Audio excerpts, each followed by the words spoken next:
लाखों में एक हूँ बन लाखों में एक तू, लाखों में एक हूँ बन लाखों में एक तू। लाखों लाख है भारतवासी, मैं लाखों में एक हूँ। शिक्षा की एक बात सुनाऊं, थोड़ा थोड़ा सुन ले तू। लाखों लाख है भारतवासी, मैं लाखों में एक हूँ। सुन ले मेरी बात जरा और हो जा मेरे संग तू। हेलो दोस्तों, मेरा नाम है नेहा और आज मैं आप सभी के पास थोड़ी सी मस्ती और थोड़ी पढ़ाई लेकर वापस आ गई हूँ। आज का प्रोग्राम आधे घंटे का है जैसे रोज होता है और हम आपको उसमें सुनाएंगे कुछ कहानियां, खेलेंगे कुछ खेल, एक बाल गीत भी सुन लेंगे। तो आप लोग तैयार है ना? उत्तर प्रदेश गवर्नमेंट के मिशन प्रेरणा की ई पाठशाला के साथ मिलकर प्रथम एजुकेशन फाउंडेशन प्रस्तुत करता है थोड़ी सी मस्ती थोड़ी पढ़ाई। अरे वाह, आज का दिन कितना बढ़िया है। बारिश होने से मौसम थोड़ा ठंडा लग रहा है। मेरी तो आज सुबह आंख भी बड़ी मुश्किल से खुली थी। देखती हूँ चाचा जी और चाची जी क्या कर रहे हैं, उनके क्या हाल हैं। नमस्ते चाचा जी, चाची जी, कैसे हैं आप दोनों? कोमल बिटिया, मैं तो रोज की तरह बढ़िया हूँ और मस्त हूँ। तुम्हारी चाची भी अच्छी हैं, लेकिन अपनी चाची जी के बारे में तुम खुद ही अच्छे से पूछ लो। चाची जी, आप कैसी हैं? खाना वाना हो गया या नहीं अभी तक? हाँ बिटिया, हम ठीक हैं और खाना भी खाए लिए हन। आज हमारी मनपसंद सब्जी बनी रही, खाए में मजा आ गया। अरे क्या मनपसंद सब्जी बनी है वो भी तो बता दो, और वो भी सब्जी तुम कितनी चाव से खाती हो। चाचा जी, आपको अच्छी नहीं लगी सब्जी? ऐसा नहीं है बिटिया, मुझे तो अच्छी लगी, लेकिन तुम्हारी आलिया की अम्मा को बहुत ही अच्छी लगती है ये घिया की सब्जी। अरे घिया की सब्जी तो मुझे बहुत पसंद है चाचा जी। अब इतनी बढ़िया सब्जी खाए हैं तो इस स्वाद के साथ एक प्यारी सी कविता का भी मजा ले लेते हैं। ये कविता हम सब के लिए आलिया बिटिया गाकर भेजी हन। आइए सुनित हैं ये प्यारी सी कविता। खटपट दौड़ी सरपट दौड़ी रेल के ऊपर गाड़ी, खटपट दौड़ी सरपट दौड़ी रेल के ऊपर गाड़ी। पटरी बोली झटपट थर थर क्या है खता हमारी, पटरी बोली झटपट थर थर क्या है खता हमारी। नदियाँ आई नाले आए आए बारी बारी, नदियाँ आई नाले आए आए बारी बारी। दौड़ी जाती रेल के ऊपर गाड़ी आज हमारी, दौड़ी जाती रेल के ऊपर गाड़ी आज हमारी। गुपचुप गुजरे सिग्नल सारे गुमसुम ताल तलैया, गुपचुप गुजरे सिग्नल सारे गुमसुम ताल तलैया। गाड़ी हो गई धीमी अपनी अब उतरो सब भैया, गाड़ी हो गई धीमी अपनी अब उतरो सब भैया। अरे वाह, मजा आ गया। ये गीत तो बहुत ही बढ़िया है। मेरा तो रेलगाड़ी में घूमने का मन करने लगा है अब तो।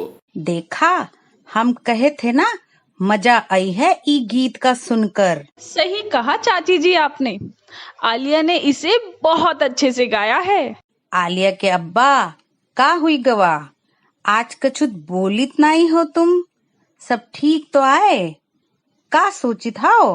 अरे कुछ नहीं, मैं बस ये सोच रहा था कि तुम लोगों ने एक गीत सुन लिया, अब अगर एक कहानी भी सुनने को मिल जाए तो सोने पे सुहागा हो जाए। क्यों, क्या कहती हो आलिया की अम्मा? हमरे पास से एक कहानी आए जी का हम पढ़े हन। अगर तुम लोग की मर्जी होए तो हम सुनाए देते हैं वो कहानी। हाँ हाँ, अब सुना भी दो। कौन सी कहानी पढ़ी थी तुमने कल रात को? ठीक आए तो चलो हम सब सुनित हैं आज की ई कहानी। चाचा जी, चाची जी और हमारे प्यारे बच्चों, इस कहानी को सुनने के बाद उस पर ढेर सारी चर्चा करेंगे और उस चर्चा में हमारे साथ जुड़ेंगे जनपद आगरा से कविता। चूहा सिकंदर घर के अंदर। लेखन सौम्या राजेंद्रन। चित्रांकन तनाया व्यास। अनुवाद पूनम एस कुडेसिया। प्रकाशन प्रथम बुक्स। एक बार घर के अंदर एक चूहा आ गया। सबसे पहले उसे दादी माँ ने देखा। वह जोर से सोफे पर कूदी और चिल्लाई, चूहा! सारे कुशन फर्श पर गिर गए। लपक कर खिड़की पर चढ़ते हुए पापा ने पूछा, कहाँ? उन्होंने सारे पर्दे उखाड़ दिए। माँ ने जोर से कहा, वहाँ, और मेज पर चढ़ गई। सारी प्लेटें फर्श पर धड़ाम से गिर गई। मिथुन ने पालतू बिल्ली से कहा, पकड़ो उसे। बिल्ली ने चूहे को देखा और बिस्तर के नीचे दुबक गई। मिथुन चिल्लाया, चूहा! और वह बिल्ली के साथ भाग गया। मैं भगाती हूँ इसे, माँ ने बहादुरी दिखाते हुए कहा। उन्होंने झाड़ू निकाला और चूहे को इधर उधर ढूंढने लगी। तभी पापा चिल्लाए, चूहा तुम्हारे पीछे। चूहा दिखते ही माँ बिस्तर के नीचे छुप गई।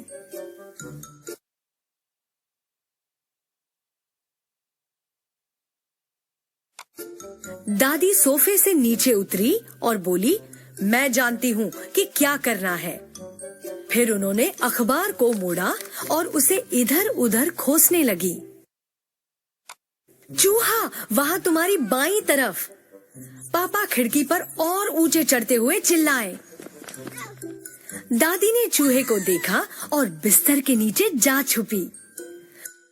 पापा ने धीमे से कहा, अब क्या करूं?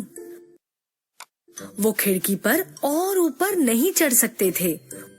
वो खिड़की से नीचे उतरे और इससे पहले कि चूहा उनको देखता, वह बिस्तर के नीचे घुस गए।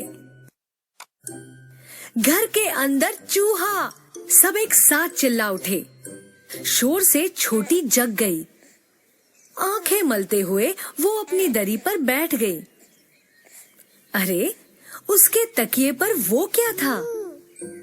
उसकी 2 आंखें, 4 पांव और एक लंबी पूंछ थी। चूहा! खुशी से ताली बजाते हुए छोटी ने कहा। छोटी ने चूहे को देखा और चूहा भागने लगा। छोटी उसके पीछे लपकी। सोफे पर छलांग लगाकर खिड़की पर चढ़ते, मेज पर कूदते, तकियों पर कलाबाजियां खाते, पर्दों के बीच से दौड़ते, प्लेटों पर से फिसलते हुए सीधे दरवाजे से अरे वाह चाची जी, आपकी इस कहानी ने तो मुझे मेरे बचपन का किस्सा याद दिला दिया। जब मैं 7 साल की थी, तब एक बार मेरे घर में भी ऐसे ही एक चूहिया घुस गई थी। हम सब भी घर में से ऐसे इधर उधर भाग रहे थे, मानो कोई राक्षस पीछे पड़ गया हो। बिटिया, चूहिया को घर से बाहर निकालना किसी युद्ध जीतने के बराबर ही होता है। और तुम्हारी चाची की कहानी में तो एक चूहा ही घर में घुस आया था। और चूहे का घर से निकाले के लिए घर में युद्ध हुई गया रहा। अरे, तुम सभे लोगन की बातचीत में हम सभी से कछु पूछना ही भूल गए कि कहानी में का भवा रहा। कविता बिटिया, का तुम बताए सकी था? हाँ चाची जी, बिल्कुल बता सकती हूँ। जब कहानी शुरू होती है तो एक चूहा घर के अंदर आ जाता है, जिससे देखकर दादी सोफे पर कूद जाती है और चिल्लाने लग जाती है। क्यों चाचा जी, ऐसा ही हुआ था ना कहानी के शुरू में? हाँ बिटिया कविता, ऐसी ही तो शुरू हुई थी तुम्हारी चाची की कहानी। भाग्यवान, तुम भी बताओ कि उसके बाद कहानी में क्या हुआ था। अब हम बताई देत हैं। कहानी माँ जौन पापा रहे उ चूहा से बचे खातिर कूद कर खिड़की पर चढ़ जाई था और ई मारे खिड़की के सारे पर्दा उखड़ जाई था। और फिर माँ मेज पर चढ़ जाती है, जिसकी वजह से सारी प्लेटें जमीन पर गिर जाती हैं। कहानी में इसके बाद भी बहुत कुछ होता है, जैसे क्या बिल्ली ने चूहे को पकड़ा या नहीं? कविता, आपको क्या लगता है? हाँ चाचा जी, कहानी के अंत में बताया था ना, चूहा छोटी के धक्के के पास बैठ गया। जैसे ही छोटी ने देखा था चूहा उसके पास है, वह उसे पकड़ने लगी। बस फिर क्या था, चूहा तो सीधा घर के बाहर भाग गया। इसलिए कह सकते हैं कि चूहा पकड़ना ही नहीं गया। हा हा हा। हा हा हा। कविता, कहानी का वो हिस्सा तो मुझे भी बहुत मजेदार लगा था, लेकिन मेरे अभी भी इस कहानी पर काफी सवाल हैं जो मुझे बाकी बच्चों से पूछने हैं। जैसे कहानी में माँ ने चूहे को ढूंढने के लिए क्या निकाला था? दादी कहाँ छिप गई थी? चूहा घर से बाहर कैसे निकला था? हाँ कोमल बिटिया, जरूर पूछो। तो बच्चा लोगन, आप सभी ई कहानी का ध्यान से सुने हुई हैं, तो जरा हमारी बातचीत माँ पूछे गए सवालन और कोमल बिटिया के सवालन के जवाब ढूंढो। और हाँ, इन सवालों के जवाब दे के लिए आप अपन घर के सदस्यों की मदद भी ले सकते हैं। चाचा जी, हमारे साथ फोन पर एक और मेहमान जुड़े हैं। कौन जुड़े हैं कोमल बिटिया? इनके बारे में रेडियो सुन रहे सभी श्रोताओं को बताओ तो सही। हाँ चाचा जी, मुझे भी नहीं पता था। वो तो नेहा बता रही थी कि हमारी इस कहानी को सभी लोग यूपी में सुन रहे हैं और यूपी से बाहर भी सुन रहे हैं। और यूपी से सहारनपुर जनपद से सोनू जी हमारे साथ जुड़ना चाहते हैं और इस कहानी पर कुछ कहना चाहते हैं। अच्छा बिटिया, फिर तो जरूर जानना चाहिए कि वो क्या कह रहे हैं। जी चाचा जी, तो सोनू जी नमस्कार, आपका इस शो पर स्वागत है। आपने हमारी आज की कहानी तो सुन ही ली है, तो हम ये पूछना चाह रहे हैं कि आपको हमारी कहानी कैसी लगी? जरा हमारे बच्चों को भी इस कहानी के बारे में कुछ बताइए ना। नमस्कार, मैं हूं सोनू कुमार, जनपद सहारनपुर, उत्तर प्रदेश से। मैंने चूहा सिकंदर घर के अंदर की कहानी सुनी। ये एक बेहतरीन बाल कहानी है। ये कहानी सुनकर मुझे बचपन की घटना याद आ गई। मैं भी एक बार चूहे से डरकर मिथुन की तरह घर से बाहर भाग गया था। बहुत ही मज़ा आया और शायद जिसने भी इस तरह की घटना देखी होगी और उन्होंने आज ये कहानी सुनी होगी, उनको भी बहुत मज़ा आया होगा। और अक्सर इस तरह की घटना हम सबके घर में कभी कभार हो जाती है।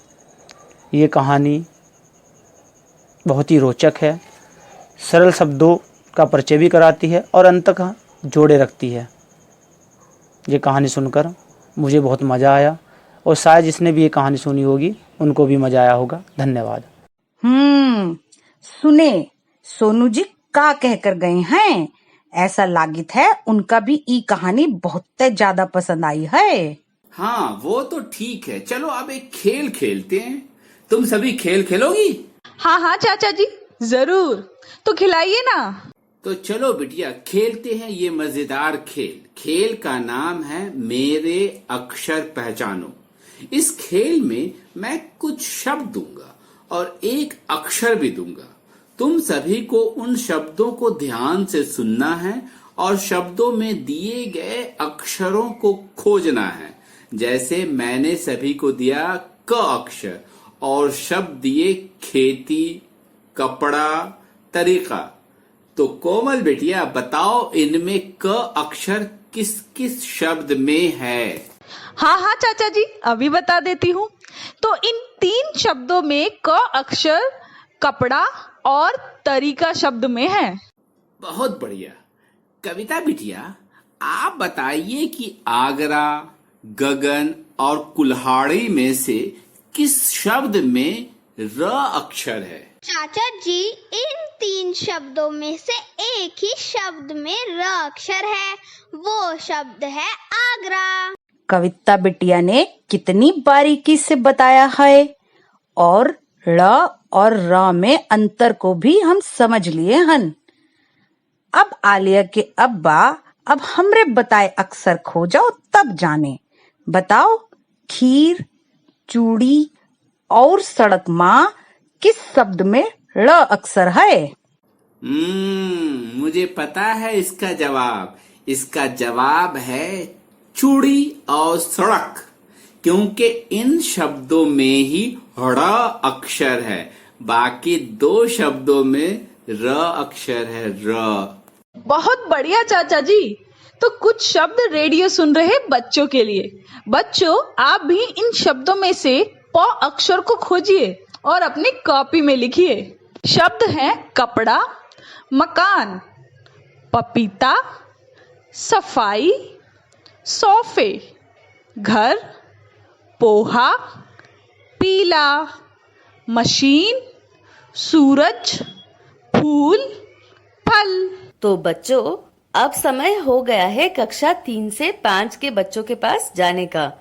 चलो आगे बढ़ते हैं और करते हैं और भी ढेर सारी गतिविधियां।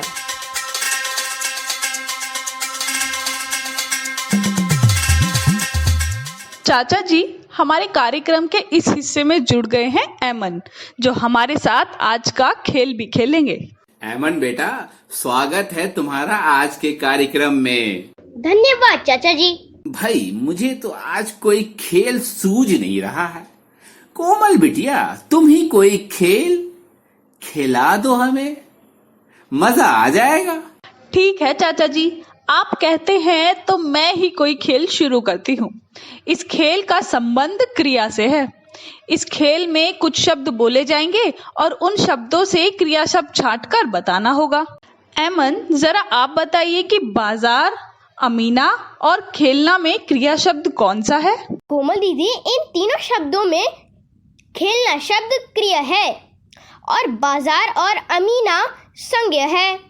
अरे वाह ऐमन बेटा, बिल्कुल सही जवाब दिए हो। कोमल बिटिया, अब तुम इन 3 शब्दों में क्रिया शब्द बताओ।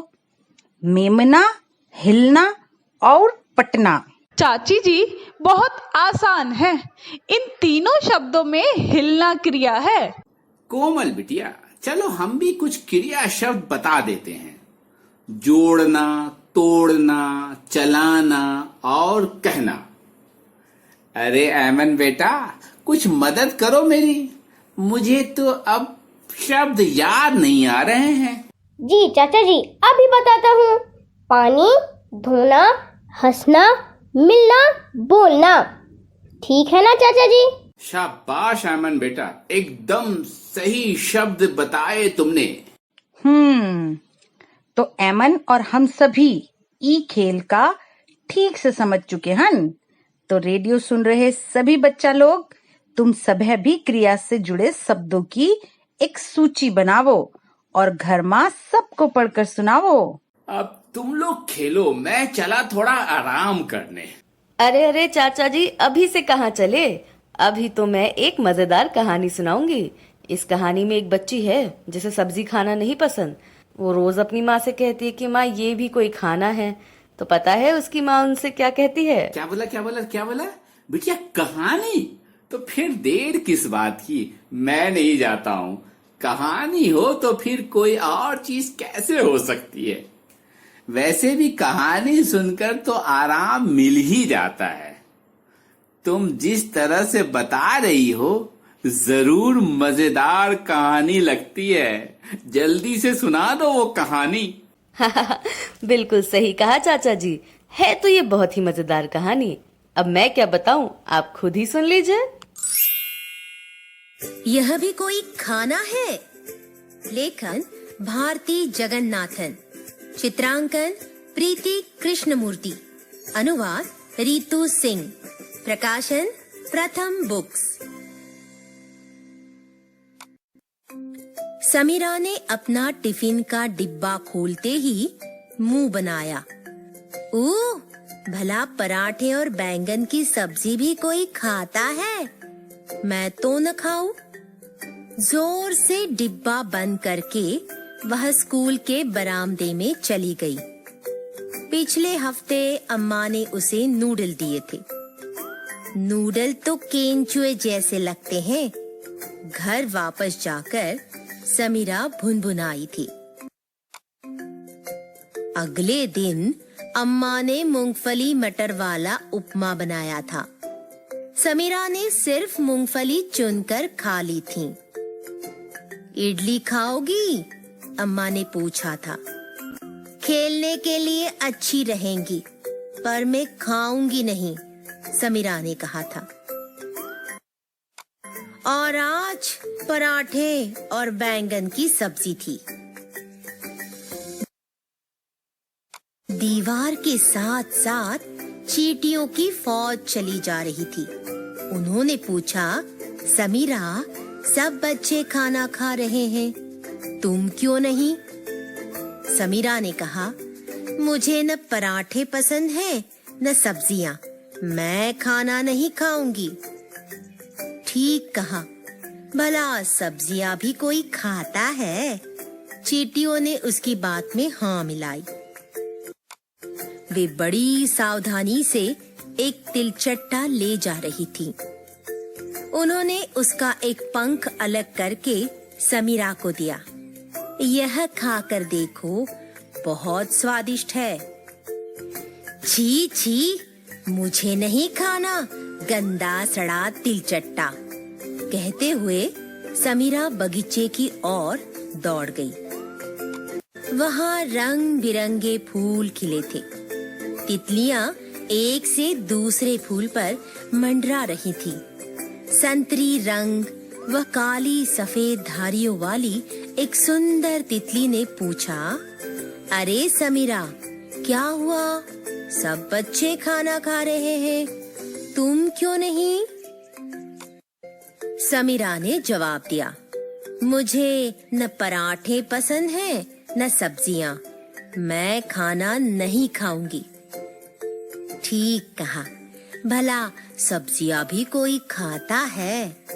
तितलियों ने उसकी बात में हाँ मिलाई। क्यों न हमारी तरह फूलों का रस पी लो, बहुत मीठा है। समीरा ने एक फूल के बीच में अपनी जीभ डाली, किंतु उसे कुछ न मिला। मुझे नहीं चाहिए रस फस, तुम मुझे बुद्धू बनाना चाहती हो, कहते हुए समीरा मैदान की तरफ दौड़ी, जहाँ एक विशाल पीपल का पेड़ था। उस पर एक कौवा बैठा था। कौवे ने आवाज दी, अरे समीरा, सब बच्चे खाना खा रहे हैं, तुम क्यों नहीं? समीरा ने फिर वही जवाब दिया, मुझे न पराठे पसंद हैं न सब्जियां, मैं खाना नहीं खाऊंगी। ठीक कहा, भला सब्जियां भी कोई खाता है? कौवे ने उसकी बात में हाँ मिलाई। यह लो, मैं तुम्हें एक अच्छी चीज देता हूँ। और उसने एक आधा खाया हुआ चूहा समीरा के लिए नीचे फेंका। छी छी, कितना गंदा है, अपना चूहा तुम ही रखो। चिल्लाती हुई समीरा वहाँ से दौड़ गई। वह एक दीवार के साथ खड़ी हो गई। वहीं कुछ गोरैया बैठी थीं। वे बोली, अरे समीरा, सब बच्चे खाना खा रहे हैं, तुम क्यों नहीं? समीरा ने कहा, मुझे न पराठे पसंद हैं न सब्जियां, मैं खाना नहीं खाऊंगी। ठीक कहा, भला सब्जियां भी कोई खाता है? गोरैया भी उसकी बात में हाँ मिला बैठी। लो, बाजरे के दाने बड़े कुरकुरे और पौष्टिक हैं। समीरा ने एक दाना चबाया और मुंह बनाया। यह तो बहुत सख्त है और मेरे लिए बहुत थोड़े। एक नर्म दिल गोरैया ने पूछा, तुम्हें रस भरे केंचुए लाकर दूं? जरा ठहरो। ना ना, मुझे नहीं चाहिए, कहते हुए समीरा वहां से भाग खड़ी हुई। वह स्कूल के फाटक के पास पहुंची। फाटक के बाहर एक गाय आराम से चारा चर रही थी। समीरा को देखते ही बोली, अरे समीरा, सब बच्चे खाना खा रहे हैं, तुम क्यों नहीं? समीरा ने जवाब दिया, मुझे न पराठे पसंद हैं, न बैंगन की सब्जी, मैं खाना नहीं खाऊंगी। ठीक कहा, पके हुए बैंगन तो एकदम बेकार होते हैं। मैं तुम्हारे लिए घास तोड़ती हूँ। बारिश के बाद तो बहुत मीठी होती है। वह जो तुम्हारे पास गुड़हल की झाड़ी है, उसके साथ खाओ, मजा आ जाएगा। कितनी खुशकिस्मत हो समीरा, काश मैं फाटक के अंदर आ सकती। समीरा ने तंग आकर कहा, मुझे कोई घास वास झाड़ी वाड़ी नहीं खानी। यह तो अच्छा है कि फाटक बंद है। गुड़हल के फूल तो बहुत सुंदर होते हैं। मैं नहीं चाहती कि तुम उन्हें खाओ। यह कहकर समीरा दौड़ती हुई अपनी कक्षा में वापस पहुंची। उसने झट से अपना डिब्बा खोला। मेरे पराठे और बैंगन कितने अच्छे हैं, यह सोचकर जल्दी से खाना खाने लगी। नेहा, ये कहानी सुनकर तो मुझे वो वाली कहावत याद आ गई, लौट के बुद्धू घर को आए। सही कहती हो कोमल बिटिया। अगर सभी अपना अपना खाना छोड़ दें तो भला हमें ताकत कैसे मिलेगी? और ऐमन, आप ही बताओ कि क्या अगर हम लोग खाना खाने से पहले ही खाने से मना कर दे तो ये क्या अच्छी बात है? हाँ हाँ ऐमन, बताओ ना, का तुम भी ऐसा ही करित हो जैसा कि कहानी में समीरा करित रही? चाची जी, मैं तो माँ की बनाई हुई सारी चीजें खाता हूँ, करेला छोड़कर। वो क्या है ना, मुझे करेला बहुत कड़वा लगता है। ऐमन बेटा, करेला कड़वा जरूर होता है, लेकिन उसके बहुत सारे फायदे भी होते हैं। और करेला बनाने के अलग अलग तरीके भी तो हैं, जिनसे करेला का कड़वापन खत्म भी हो जाता है। खैर ऐमन, ये बताओ कि माँ ने सबसे पहले समीरा को खाने के लिए क्या दिया था? चाचा जी, माँ ने बैंगन की सब्जी और पराठे खाने के लिए दिए थे, जिसे समीरा ने खाया नहीं था। वैसे चाचा जी, मुझे बैंगन बहुत अच्छा लगता है। लेकिन चाचा जी, मुझे एक बात समझ नहीं आ रही है। अगर हम लोग खाना ठीक समय पर ना खाएं तो क्या हो जाएगा? कोमल बिटिया, मुझे तो इसके बारे में पता नहीं।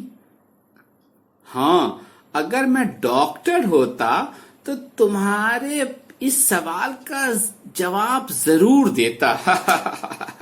अरे चाचा जी, चिंता की कोई बात नहीं है। हमारे साथ डॉक्टर राजीव शरण जुड़े हैं। डॉक्टर राजीव, आप बताइए क्या करना चाहिए? नमस्कार बच्चों, मेरा नाम डॉक्टर राजीव शरण है और आज मैं आपसे जो बात करना चाहता हूँ उसका शीर्षक है, हमें समय पे क्यों खाना चाहिए। इसके उत्तर में मैं 3 सवाल आपसे करूँगा और आपसे उत्तर चाहूँगा। पहला, हमें भोजन क्यों करना चाहिए? हमें भोजन इसलिए करना चाहिए क्योंकि हमें भोजन से ऊर्जा प्राप्त होती है और यही ऊर्जा हमें आगे बढ़ने के काम में आती है। हम बड़े होते हैं, हमें रोग निरोधक क्षमता आती है और ये सभी चीज़ हमें भोजन से प्राप्त होता है। समय पर भोजन करना इसलिए भी ज़रूरी है कि जब हम समय पर भोजन करते हैं तो हमें बहुत सारी ऊर्जा मिलती है जो हमारे को लंबे होने, बड़े होने और रोग से लड़ने की क्षमता प्रदान करते हैं। ओह, तो देखा बच्चों आपने, डॉक्टर साहब ने कितनी अच्छी और काम की बात बताई है। अब से मैं तो समय पर खाना खाया करूंगी। बहुत बढ़िया कोमल, तुम समय पर खाना भी खाना, पर अभी वक्त है हमारे जाने का। तो अब हम सबसे कल फिर मिलेंगे इसी समय यहीं पर। आना मत भूलिएगा। तब तक के लिए बाय बाय।